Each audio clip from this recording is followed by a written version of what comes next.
phones are out to the right, and then if you have a cell phone, you can put it on silent so that we won't miss a message, but we won't get disturbed during the ceremony. Thank you. Good afternoon. My name is Lara Moretti, and I'm the manager of our Family Support Services Department at Gift of Life Donor Program. Every year, we hold these life and legacy celebrations throughout our region to recognize the compassion and generosity of donor families and the heroic donors. Tears may be shed today. However, it is our intent that this program also be one of celebration. We are honored to have the opportunity to celebrate your loved one and their legacy with you. This afternoon, you are among the family and friends of 50 donors. Each of you is becoming acquainted with the new reality of your loved one. It may feel like it changes day by day, and on occasion, even moment by moment. The passage of time is odd. Sometimes it seems as though the loss was just a day ago, and other times it feels as if it's been forever.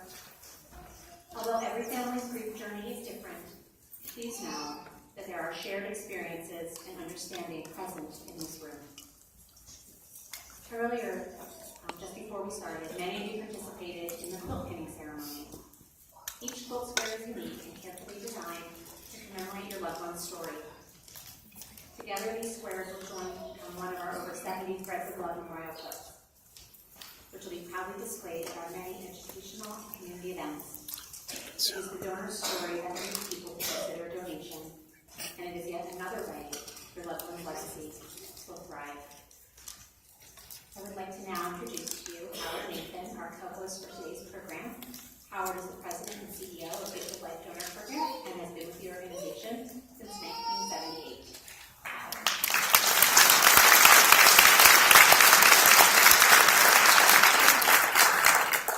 Thanks, Lara.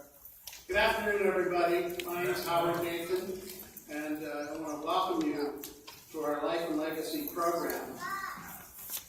Thank you very much for spending this time with Gift of Life Donor Program and for graciously sharing your loved ones with us in so many ways. Those of us here continue to be both humbled and inspired by your strength and your kindness.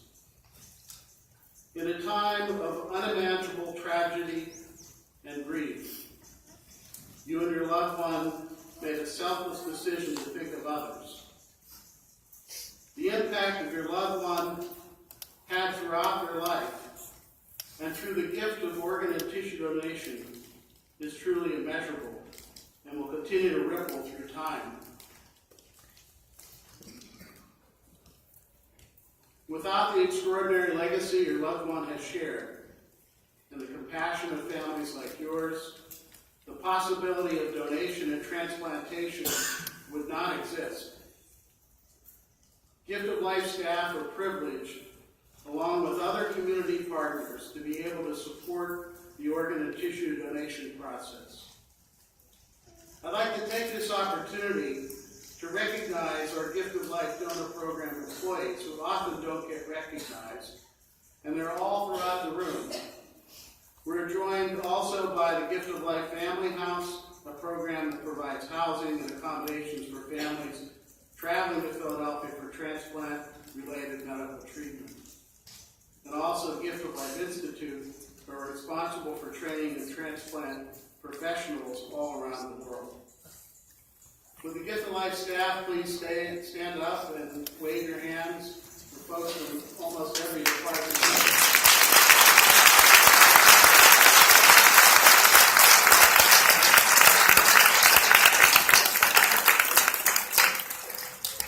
Dedicated team who work 24/7 to work with you and to work with families like yourself so that they can give the gift of life. This is the 25th time, the 25th year, that we first had a donor ceremony. It was back in 1994 when we created the Gift of Life Donor Medal, and our governor was the first one to pass it out. Governor Robert P. Casey. And so this is an honor for me to be here with you today. Your loved one and their legacy is being honored and honored, celebrated today. To help ensure your family understands how far that legacy extends, there are organ and tissue transplant recipients here who want to express their immense gratitude to all donor families and who want to share how donation and transplantation has changed their lives. Can the recipient, volunteers, and their families please stand up, please, and say hi?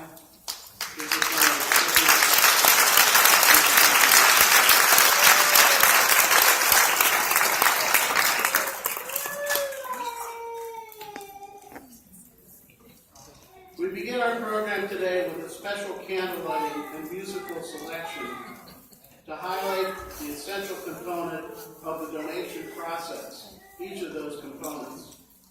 Our first candle will be lit by a donor granddaughter, Lily Rausch. The Remembrance Candle honors each of your loved ones who gave the gift of life. The Service Candle represents all the medical personnel who strive to ensure the success of donation and transplantation. This candle will be lit by Jessica Fuller, nurse manager of the neurointensive care unit at the Hospital of the University of Pennsylvania. The Gratitude Candle will be lit by recipient Timmy Nelson on behalf of all recipients who've been granted that second chance at life. And lastly, recipient Joanne Brosh will light the Hope Candle for all the men, women, and children who are waiting for a special family like you to say yes to organ donation. Will Lily, Jessica, Timmy, and Joanne please come up?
On behalf of everyone here, I once again would like to express my deep gratitude for you joining us this afternoon. We offer our heartfelt condolences for the loss of your loved one. Today we will pay tribute to their great compassion and generosity. We hope that you will find comfort in those that surround you and in the powerful testimonials of today's speakers who have been touched by donation in some way. Our first speaker, it's my privilege to introduce Mary Quattrone from Blackwood, New Jersey. Patients that require a cornea transplant suffer from a congenital condition or have experienced an injury that hinders their vision. These individuals often lose the ability to do many things we take for granted, like reading a newspaper, driving to the store, or even seeing the face of a family member. Donated corneas can help restore the vision of those who may be soon left in darkness, the gift of sight. Mary?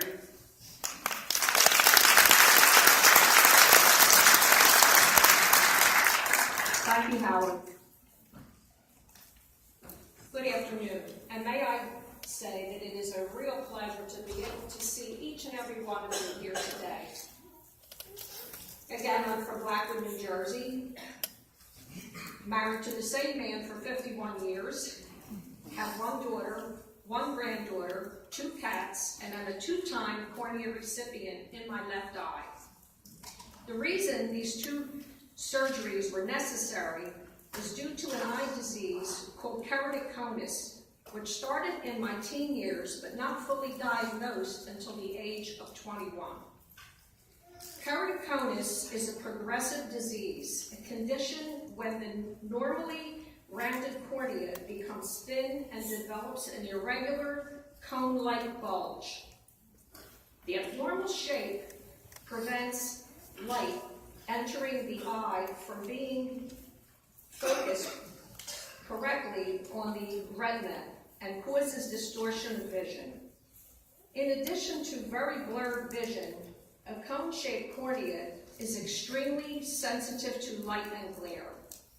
Not being able to see out of eyeglasses, special contacts lenses were recommended and used for several years, with many adjustments, replacements, and a lot of discomfort. As time went on, my corneas were so bad and the disease worsened, I wasn't able to wear the lenses at all. Just prior to that time, I can remember wearing the right lens for about 2 hours, then removing it and doing the same with the left lens, just to give me a little bit of sight to get by. Until that was no longer an option, it was even difficult getting around my own house. One of the worst obstacles was walking downstairs, as I had to be so careful not to fall, because it didn't look like a staircase at all, but like a sliding board. My depth perception was completely gone. Household chores, writing, cooking, even seeing someone's face clearly was very difficult. A tree was just a large, green, blurry object. Could not see that there were leaves, and literally had to watch TV with the set pulled up to my bedside with no space in between. So not being able to wear any type of lens, I was considered legally blind. My first cornea transplant was in 1982. I was on a waiting list for 13 months before I got the call to go immediately to the hospital to prepare for the following day's transplant. I then spent 1 week in the hospital recuperating. For many years, I experienced a great deal of pain and problems. That cornea got cloudy and had to be replaced after 25 years. Even though I experienced problems, it was still worth it, as I did regain some sight during that time. My second transplant was done in 2008, and there was such a vast difference between the transplant at that time and the first one. This time around, I was able to have my surgery as an outpatient. I went directly home after surgery, and due to new surgical techniques, have never had any pain whatsoever. What was truly amazing was there was no long waiting period this time. And the reason I didn't have to wait a long time for my second transplant was because now there are more families like yours who were saying yes to cornea donation. There were more heroes out there, which meant I didn't have to live with my vision loss and discomfort like I did back in 1982. And speaking of new technology, I am now, and have been for several years, wearing a special lens in my right eye, fitted by a medical doctor whose expertise is in fitting people with cornea diseases with lenses which I can tolerate, but not for a full day, as there is some discomfort. And I will be facing cornea transplant in that eye in the very near future, as vision in that eye, even with a lens, is diminishing. And now for some more good news. 3 days after that surgery, In 2008, I was able to see the numbers on my large kitchen clock, which I had never seen before. And the vision just kept getting better and better. I finally felt normal. And after 28 years, I am now working part-time, doing billing, accounts receivable, preparing leases, and general office work for the past 5 years. I never dreamed that would be possible. I also spend time gardening and sewing. When I look back and remember my grandmother who had the same disease, this surgery was not available in her time, and she was totally blind. I am so fortunate to be given these two wonderful gifts of sight. Whether it was the wishes of my donor or the donor family who carried out his or her wishes, whatever your loved ones accomplished in their lifetimes, their legacy lives on today. They are the true heroes. There can never be enough words to express my gratitude, thankfulness, and appreciation to my donors and their families. Without a family like yours, I would not be able to live a full and productive life. You are not only sight savers, but lifesavers. Thank you so very much. And after this program, I would be more than happy to answer any questions that anyone would have. Thank you again.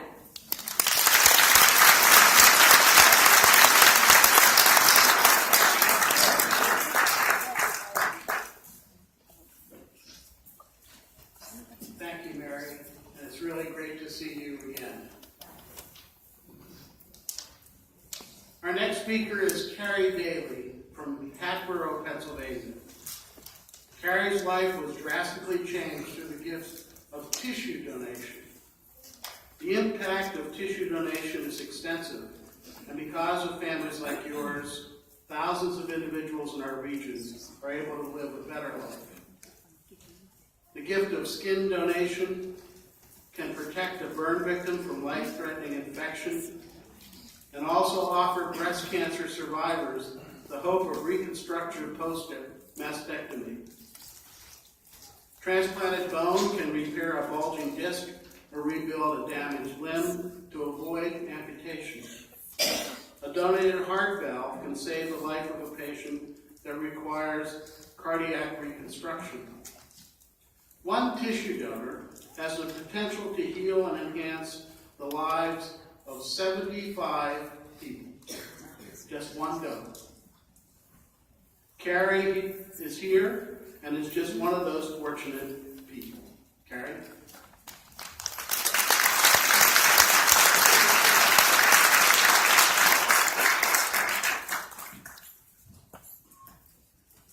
Hey everyone. My name's Carrie, and first off, I'd like to thank you all for being here today. Because without a family like yours, I wouldn't be standing up here either. I'm an extremely grateful tissue recipient of not just one, but 2 gifts. My life was changed by 2 separate tendon transplant surgeries. My most recent one was about 2 years ago. I'm in need of these type of transplants because I have a rare genetic disorder called Ehlers-Danlos syndrome. Basically, all of my tendons and ligaments are not like those of a healthy person, which are more like rubber bands. Mine are more like this. It's silly putty. So as you can imagine, this causes a lot of problems. Basically, your tendons and ligaments are supposed to be the glue that holds everyone together. Everything from your bones, your muscles, your organs, your skin, even the little tissues in your eyes.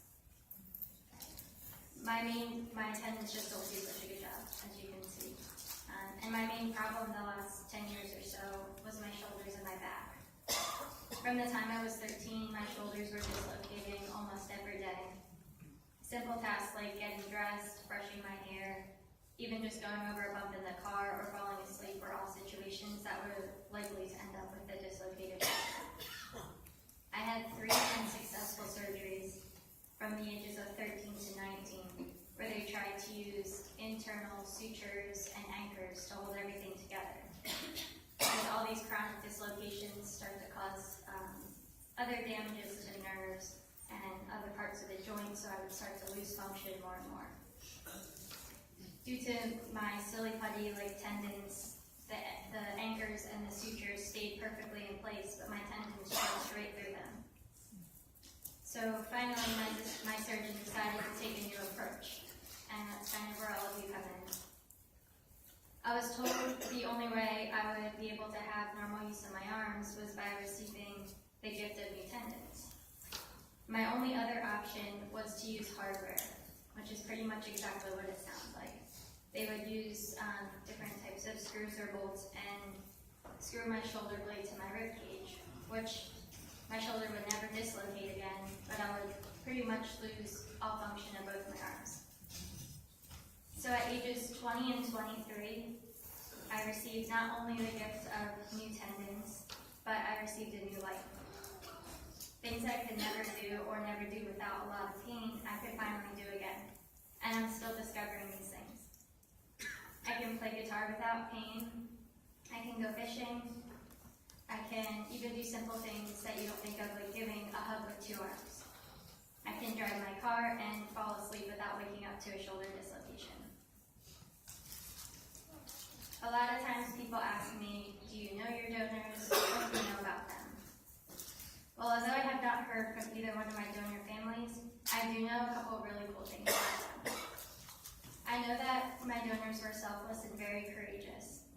At one point in their life, they must have wanted to help others, because it's likely that they went ahead and checked that I'm an organ and tissue donor box, which basically means I'm willing to save someone else's life. And I know that they have a very supportive and loving family that respected them enough to honor those wishes. And even during a very dark time, they were strong enough to make that wish happen. And I'm always grateful. And lastly, I know for a fact that they have some pretty awesome tendons. Because since I received these gifts, I haven't had not one shoulder dislocation. Which is something I can never say before.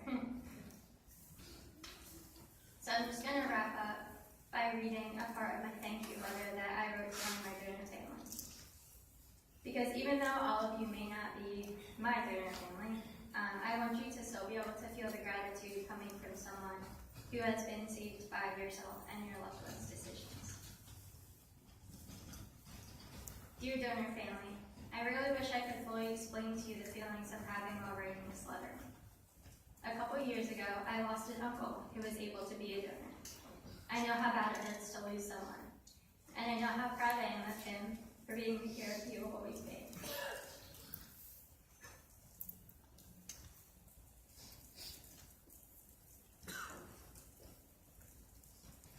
I always think what it would be like for us to hear from a recipient about one of the donations he was able to make. So with that in mind, I feel as though I owe you and your family a few promises.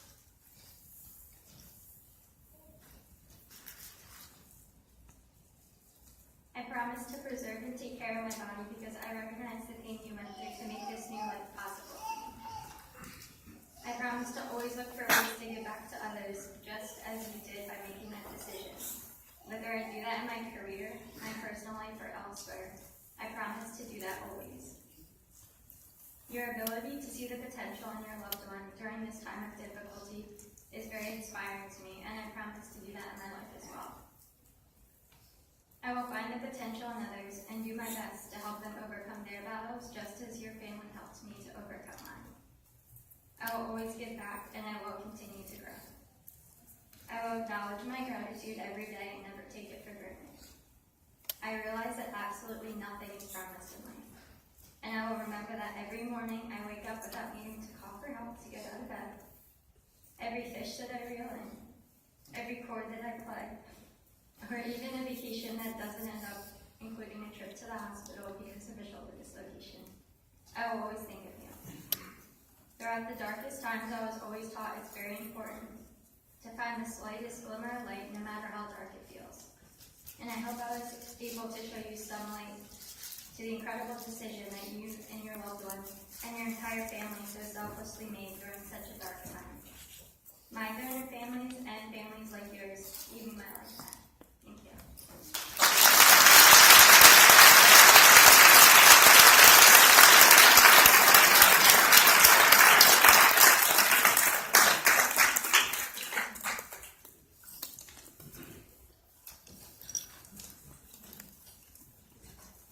So what Carrie didn't say is how she's back to a normal life.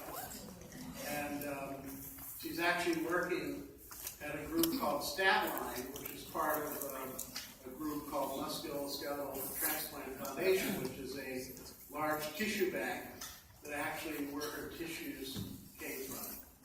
So she's paying back. Thanks, Carrie.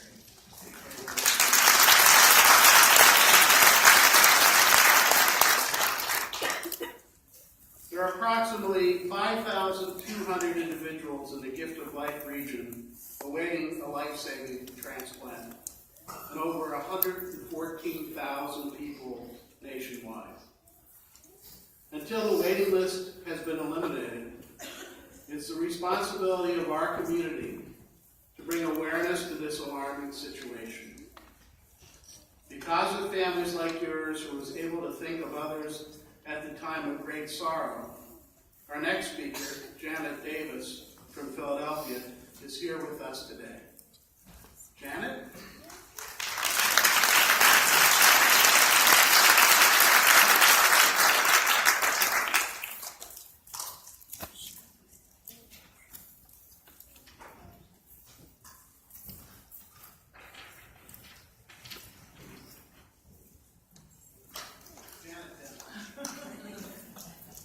Hello, my name is Janet Dennis, and I am a heart transplant survivor. 14 years ago, a virus attacked my heart and put me in heart failure. It was scary, it was unpredictable, and from my point of view, it was a bit much. Now it's a heart just takes you to a place you think you'll never go. Before that season in my life, I had never really been sick. The last time I was in the hospital was the day I was born. And then at 49, they told me I need a heart transplant. The symptoms started right away. My heart rate kept on elevating, kept on high. At one of my hospital visits, I blacked out and a code was called. That's when it was determined that I needed 24-hour care, and I lived and waited in the hospital for 6.5 weeks. The wait was long, and I was just so weak. I had no energy. And the medication they gave me did not make me feel any better. I had physical therapy every day and could not do much of anything. When I lost my appetite, I had to say, Janet, you sick.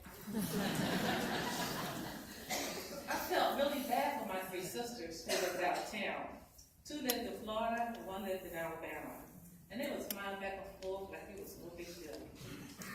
I received my heart transplant on July 6th. 2005. I was 50 years old. The day that I received my heart, one of the doctors in my team came to my room, and he said, we're going to try to send you home because you've been doing so well while you sit here. I told him, I ain't going nowhere without my heart. That's just not happening. Because I already had in my mind that I was going to go home, walk up my steps with no drama and no issues. So he left, but he came back around 5 p.m. He said, Ms. Dennis, you're not going to believe this. Your heart is on its way. I just sat there. I couldn't respond. The nurses came into my room, and they was just so happy for me. They was like, call somebody, call somebody. You know, so I was thinking, here we are celebrating, and someone else is breathing. One of the most amazing things that happened when I received my heart, I became an athlete at 50. That clearly wasn't on my radar. After cardiac rehab, they said, heart is a muscle, you have to join the gym. I hate to sweat. So I said, okay, I'll swim. Okay? So shortly after that, I heard about the transplant games. So I went to my first U.S. transplant games in 2006, representing Team Philadelphia. I swam the 100 backstroke to receive my first silver medal. My heart was not a year old.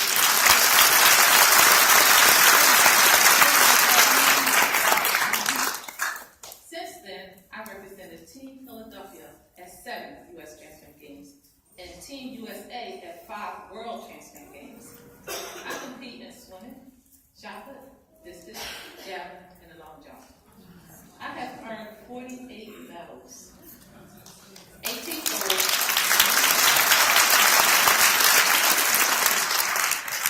18 golds, 15 silver, and 15 bronzes. When I got sick, I had to stop working. I was out for 20 months. I was able to return to work as a social worker.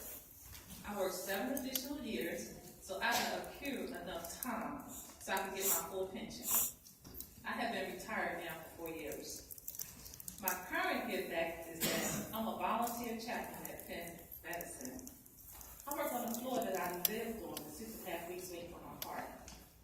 I encourage potential recipients and patients in heart failure. I provide emotional and spiritual supports.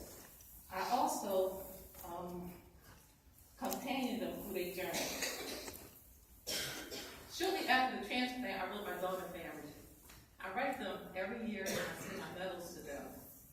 The medals that I received from the Transplant Games of America, the World Transplant Games, the Senior Games, and also the Dragon Boat Festivals.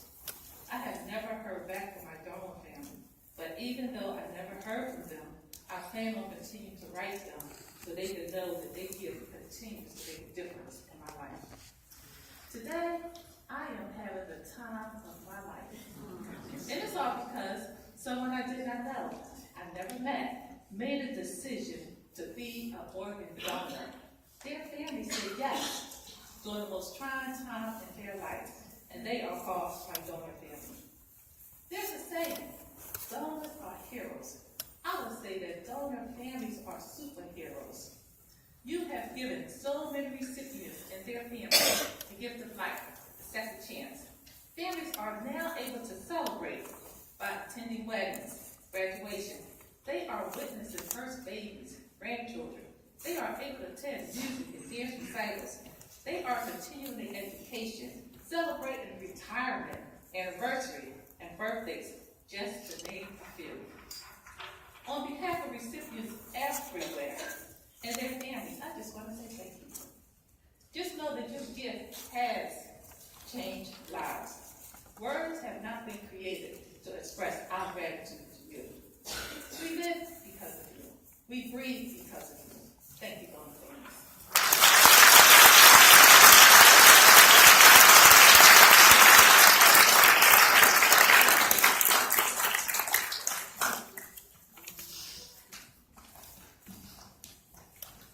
That was Janet Dennis. I mispronounced her name, and I know her for 15 years. So. Thanks, Janet. Very inspirational. She's quite a competitor at the Transplant Games. Pretty cool stuff. I'd like to introduce you to our last speaker, Eileen Gruden. She too has lost a treasured loved one and is a donor family member like you.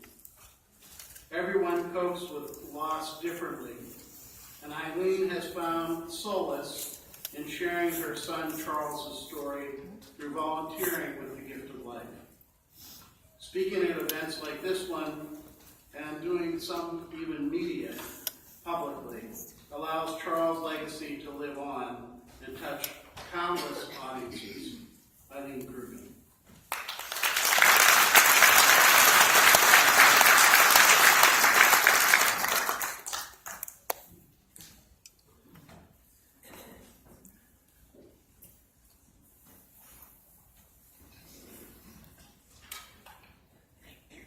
Good afternoon, everyone. My name is Eileen Gruden, and excuse my voice a little bit, I have a cold, so.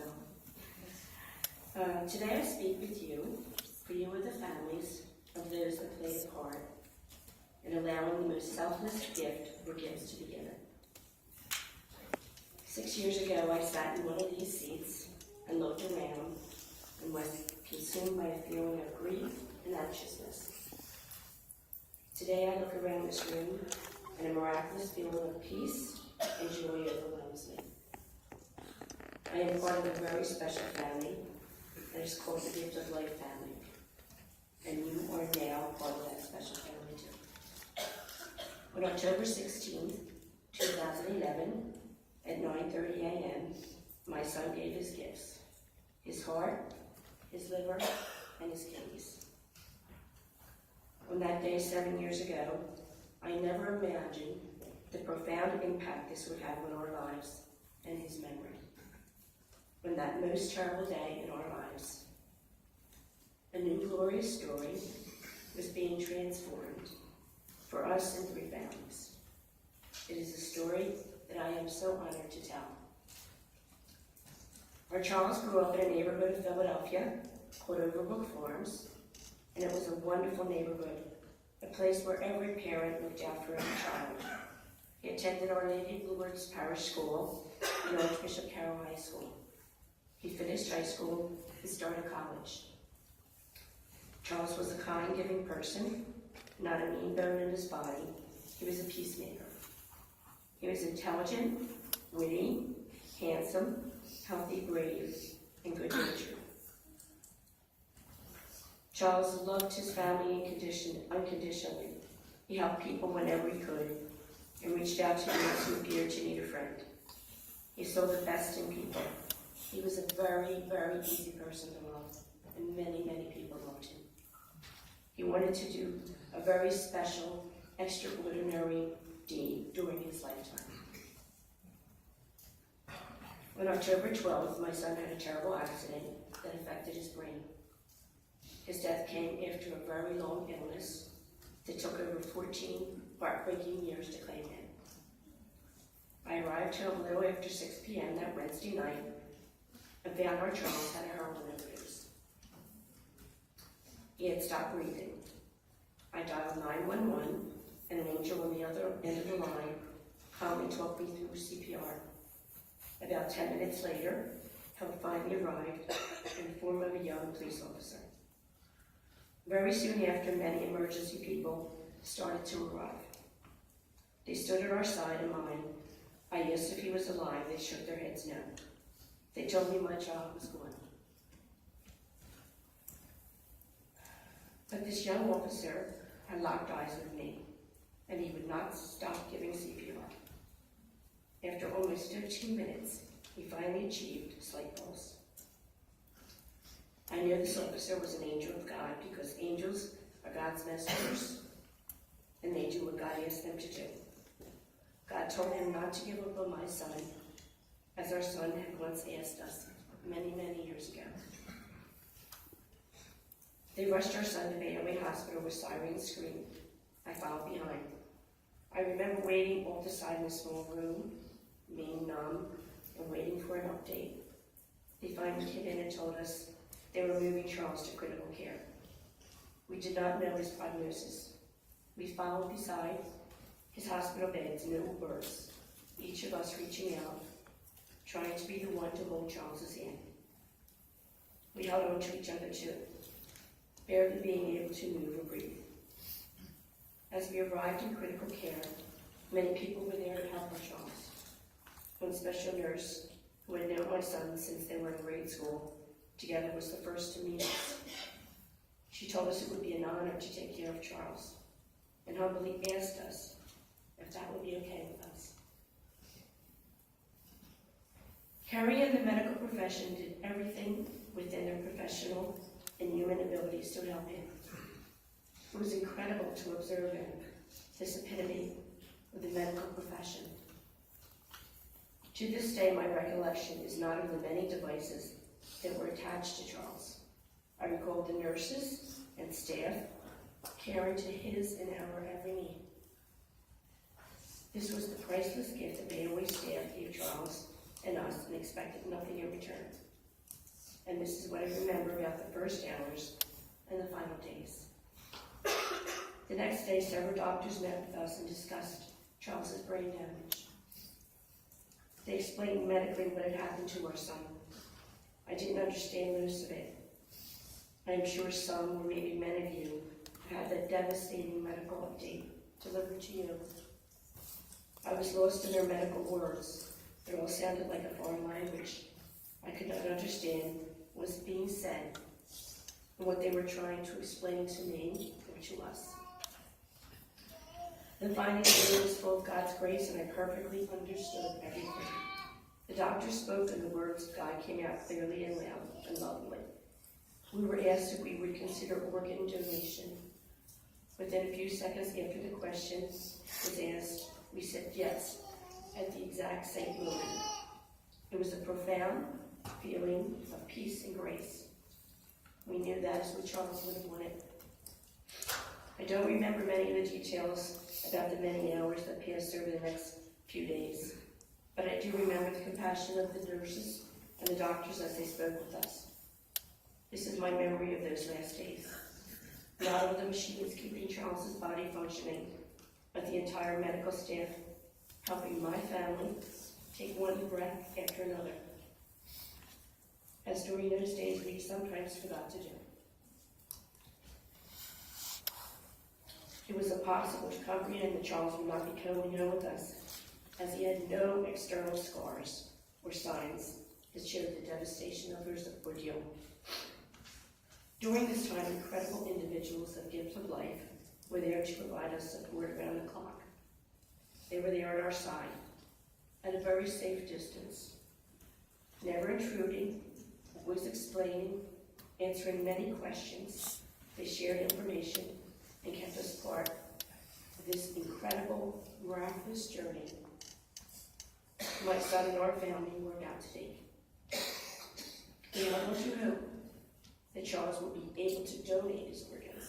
We feared that the disease would take that aspiration away from us.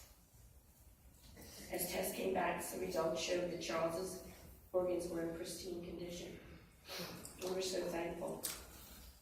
Elizabeth was Charles's transplant coordinator during those days, and she shared this news to us. She was kind, loving, empathetic, and so respectful of her Charles. She never forgot that this was our son. She was truly the personal life preserver God sent each of us during those days. Sunday afternoon, October 15th at 12:34, almost 3 days after his overdose, Charles was officially declared brain dead. It was a sunny, warm, and a slight breeze was blowing on that day. Charles was at peace, and it was so quiet. Charles left this world as he entered it, in an absolute state of grace, pure innocence, and unconditional love. Sunday morning, October 16th at 9:30 a.m., Charles made his way to the operating room at Paoli Hospital. It was finally time for his gigantic, extraordinary team. Our family and his critical care nurses escorted him. Doctors, nurses, and staff stopped and stood aside in the corridors to honor him as he passed. Many of them had cared for Charles over the past 4 days. We cried at his side. We each whispered our private words to him. They took him through the doors, to on the other side of those doors, 3 families, 3 people were waiting for Charles's gift of life. Over the next months, I reached for a word to explain my grief, and to this day there is no word. During those early months, we allowed the gift of life to wrap its blanket around us, allowing us to surrender to this ultimate grief and carve out a place to place it. It was and is a place that made our hearts stop hemorrhaging from this grief. I don't know the statistics of how many tragic accidents occurred last year and how it resulted in a family being able to have their loved ones donate the gift of life. I am aware that 72,000 deaths resulted from overdose last year, and very few were able to give the gift of life to others, a very special few. We are proud of a very unique group, and we are part of that. We are donor families. It is an incredible badge of honor to wear it. I display my badge proudly. When someone asks me about the death of our beloved Charles, I tell them without shame his incredible story. It is blessed and glorious story of his life and his ultimate gift he gave to 3 people and his families.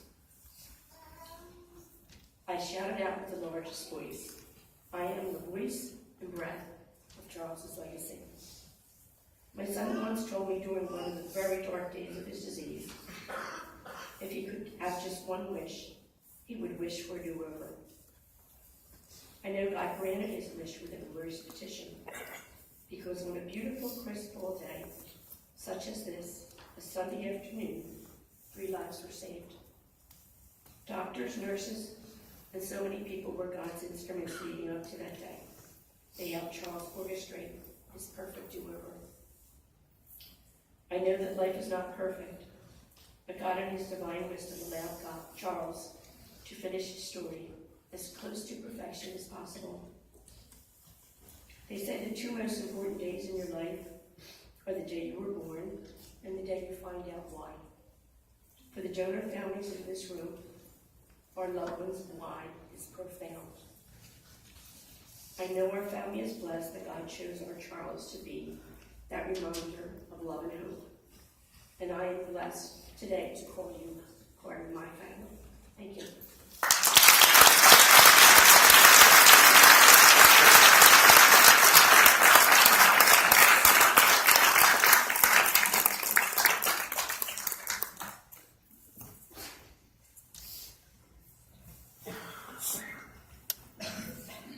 Thanks, Eileen.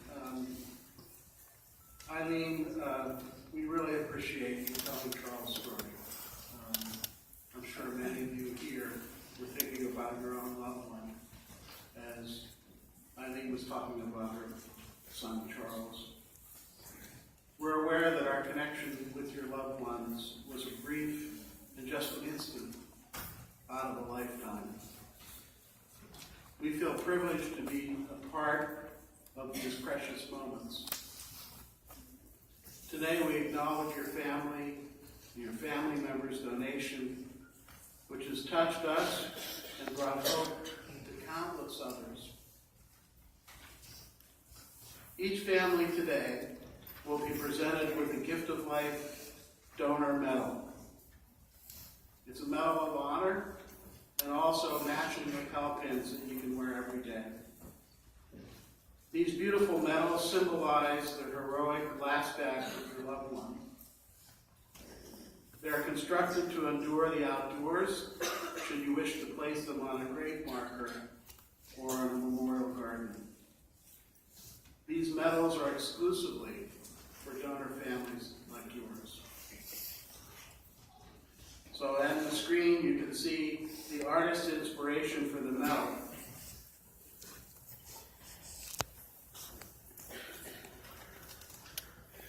The gift of life touches and gives new life to others. The donor touches the hand of the recipient and passes on the precious gift of life represented by the heart and love represented by the rose. This magnificent and honorable giving of oneself is illustrated in rays extending from the heart. Your family will also be given a hand-knit or crocheted wrap created by many people in our community. We call them Wrapped in Hugs. Volunteers throughout the region create these wraps and are connected in donation in various ways. Every wrap is unique and special, just like your loved ones. So now I'd like to welcome Kelly Fitzgerald and Holly Johnson, two Gift of Life staff members, to read your loved ones' names. When their name is called, your name is called, please come forward to accept our gifts of gratitude, a donor medal, and a lapel pin, a wrap, and a rose. Distributing the gifts are donor family members Jackie Kelber and Marcia Lewis. Transplant recipients and family member Laverne Clark, Ramona Howard, Joe Pratt, and Gift of Life staff members Elizabeth Brown and Denise Serio and Lisa Kosher.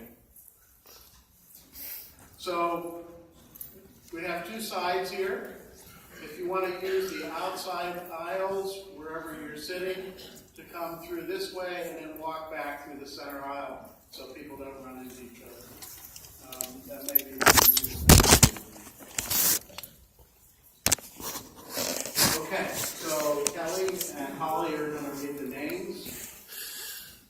And we'll have some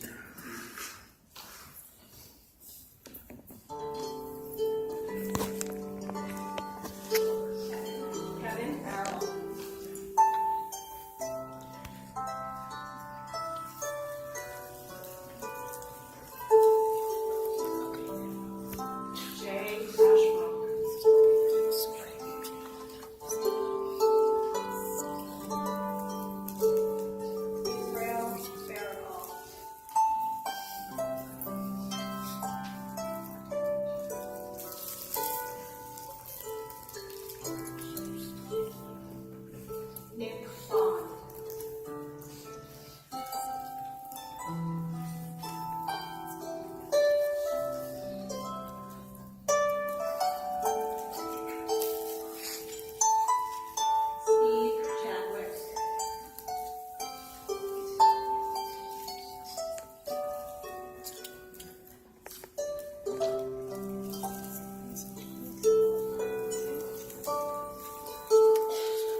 Danielle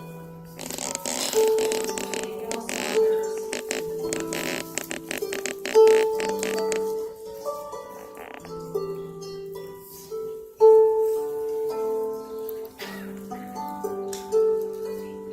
Richie Scherer.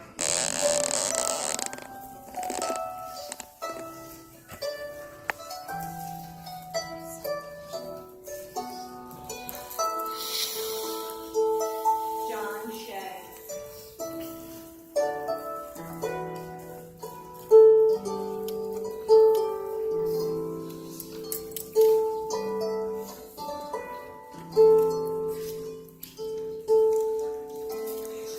Drew Davis Smith.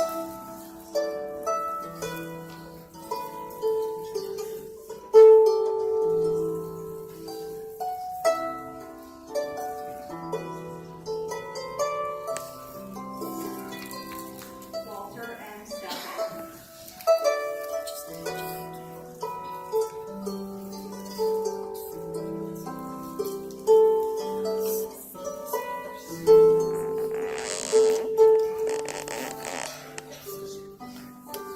Chad Strait.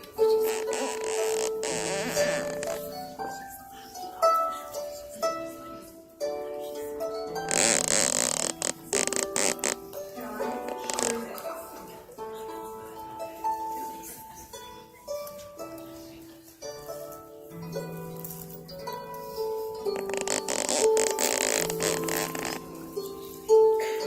Dennis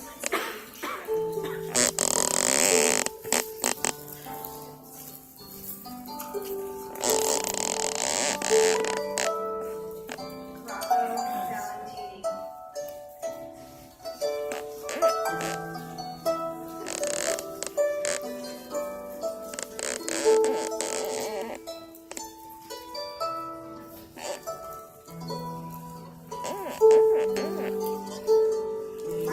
Elizabeth Walton Kaufman.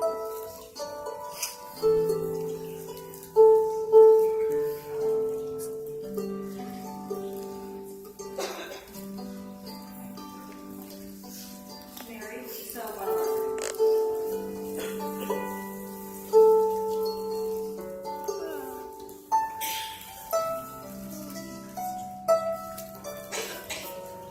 Tracy Wenzel.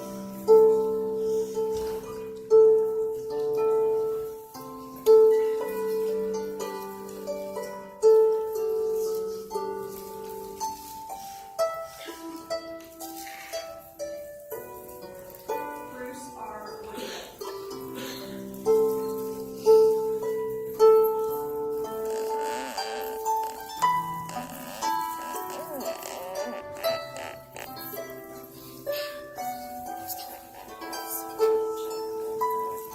Frederick Sindel.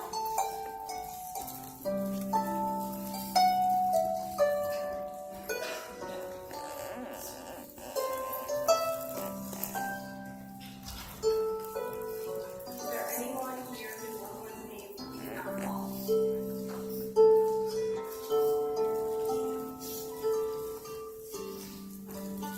Thank you.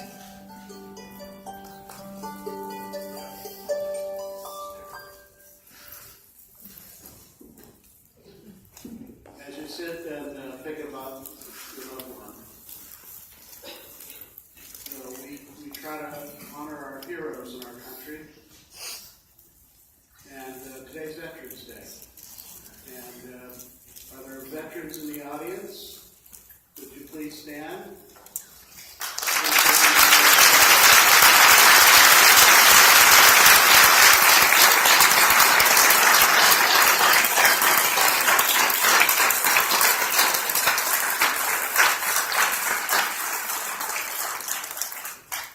I just wanted you to know Joe Pratt, who's a double one recipient standing in front of you, is a veteran. And we honor him.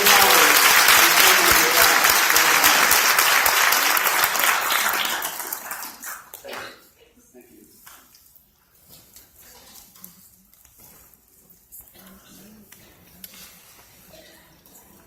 So you have a lot of stuff on your lap. The donor medal You can open that and see that it's a bronze medal that we're told that can last 100 years outdoors. So we can keep as a keepsake. Some people like to put it on the marker at the cemetery. The pins are to wear every day to remember your loved one and to honor their gift. Now the wraps are in the bag. And what I'd like all the families to do is to take that wrap out of the bag and stand up, please, with your family members.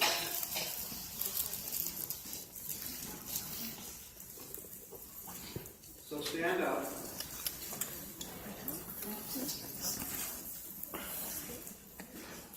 And take a look at the wrap.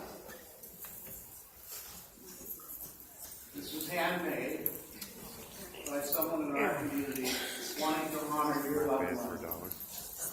As you embrace the wrap, please have everyone touch the wrap in your family. Or wrap it around the whole family. And this is what someone wrote about the wraps. May this wrap be a safe haven, a sacred place of security and well-being, sustaining and embracing in good times as well as difficult ones. May the one who receives this wrap be cradled in hope, kept in joy, graced in peace, and above all, wrapped in love. We hope you will all remember this sentiment when you use your wrap in the days to come. Don't leave it in the bag. Have it out when you're watching TV. It's a sacred piece.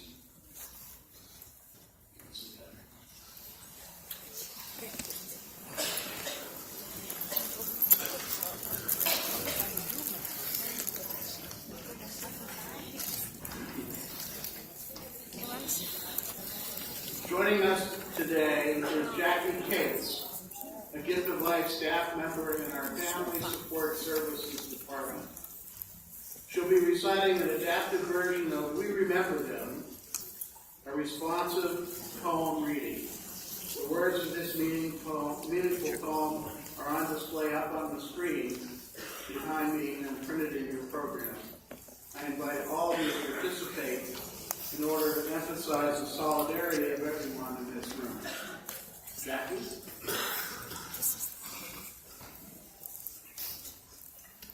At the rising of the sun and at its going down, we remember them.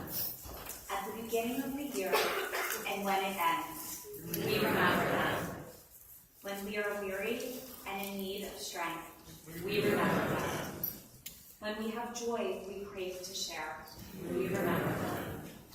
When we have decisions that are difficult to make, we remember them.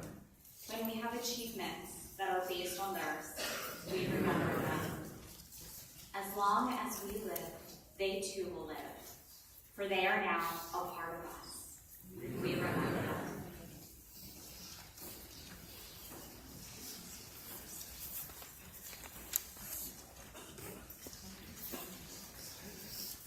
Now we move into a very special part of our program.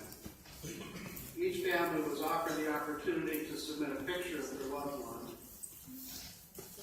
and for this photographic tribute.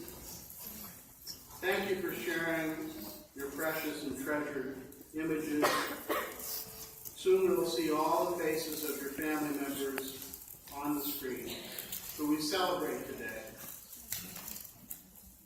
And together we will remember them, their life, and their legacy.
Please accept my gratitude for sharing your beloved's photographs and memories with us this afternoon. Let's take just a moment to acknowledge those heroes we just saw with a deserved round of applause.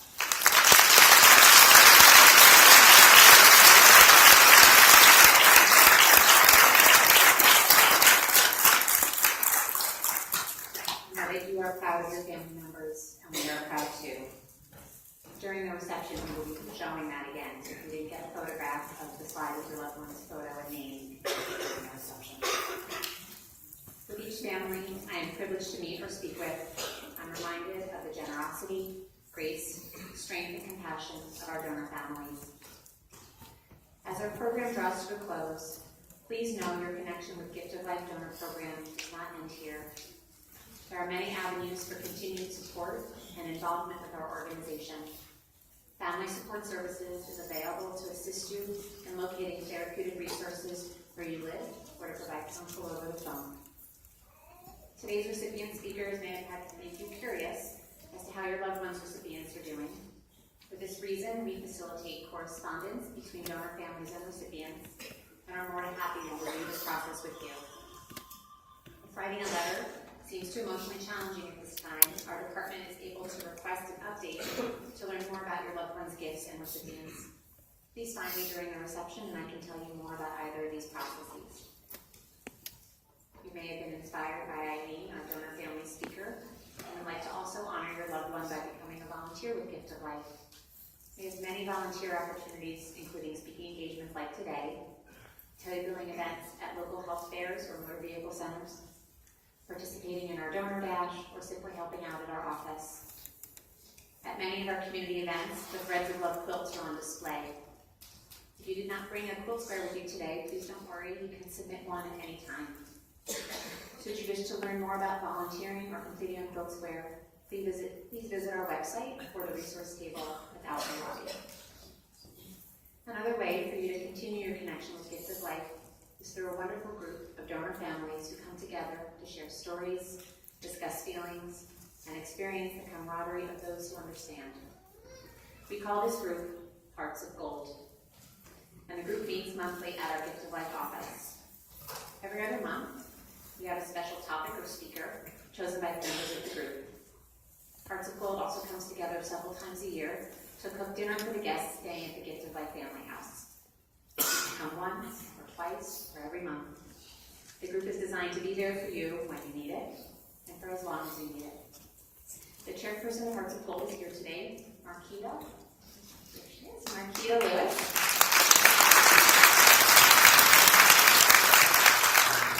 Marquita is a proud donor mom, and she credits coming to Hearts of Gold meetings as a meaningful way for her to connect with other donor family members and to talk about her son, Marquise. If you have any questions about Hearts of Gold, Marquita will be here during the reception, and we'll be happy to talk to you about it and give you a hug. There is also information about Hearts of Gold in the reception area, and I think over there by the quilt table as well. I invite you to join our next meeting, which is this Wednesday, November 14th, and then we meet again on December 12th. Another resource I'd like to share with you is the David Nelson Jr. Memorial Fund. Following his death in 2006, his family and friends established a fund to provide annual educational scholarships to surviving children of a donor parent or guardian. The $1,000 scholarship winner may use funds to help pay for high school or college. Applications for the 2018-2019 academic year can be found on our website and also at the resource table. In a few days, we will be sending out a survey via email. We hope you'll take a few minutes and provide us with your feedback about this Life and Legacy celebration. We value your comments, and we will use it to improve future ceremonies. Today's Life and Legacy celebration would not have been possible without the thoughtful involvement of hard work of many committed and caring people. I'd like to acknowledge my colleagues Taylor Felschneider and Desiree Rivers for their dedication to making this event a meaningful one. I would also like to recognize our volunteer groups who were instrumental in facilitating the smooth operation of today's event. Special thank you to MTF Biologics, our incredible hospital partners, and Lions Eye Bank of Delaware Valley for all that you do to support organ, tissue, and cornea donation. And let's give our wonderful musician, harpist Kathy D'Angelo, a round of applause for the